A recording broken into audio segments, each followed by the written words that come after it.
सबने जाके ठाकुर जी से कही, तो ठाकुर जी गए और ठाकुर जी ने यमुना जी में प्रवेश करके गंधर्व लोक में जाकर के नंद बाबा को वहां से छुड़ाया और वापस लेकर के आए।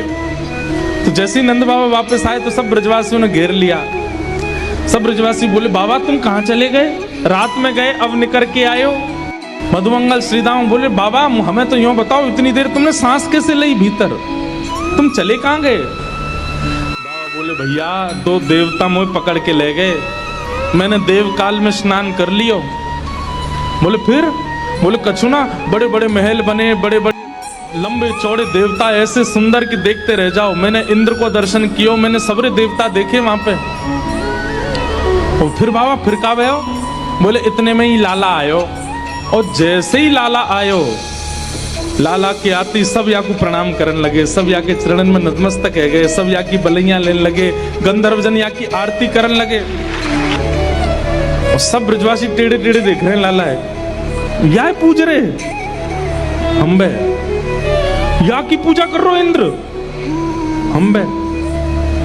ठाकुर जी इतरा रहे सामने खड़े खड़े, बोले तुम्हें ही नहीं पूजा मोए, सबरे पूजे तीनों लोक में। सबरे बोले, बाबा सच में यहाँ की पूजा भाई वहां पे? बोले हाँ। अब तो ठाकुर जी का यश बढ़ गया। अब तो महाराज निमंत्रण आने लगे घर घर से, लाला हमारे घर भोजन करवे आ जाइयो, हमारे घर सोवे आ जाइयो, हमारे घर शरबत पीवे आ जाइयो, छाछ पीवे। अब ठाकुर जी तो मधुमंगल सीतामा से कह रहे हैं, आज की भाषा में कहें तो अपॉइंटमेंट लेते जाओ कहाँ कहाँ जाना है। ठाकुर जी का यश हो गया इतना वृंदावन में कि भैया या तो देवता भी जाने। एक दिन सब ब्रजवासियों ने कही, लाला तू सांची भगवान है, तू सांची बता दे, सौगंध खा के तू सांची भगवान है। ठाकुर जी बोले, अगर मैंने बता दिया कि मैं भगवान हूं तो आप क्या करोगे? पूजोगे मुझे? लाला पूजेंगे तो ना भाई, तो तू भूल जा,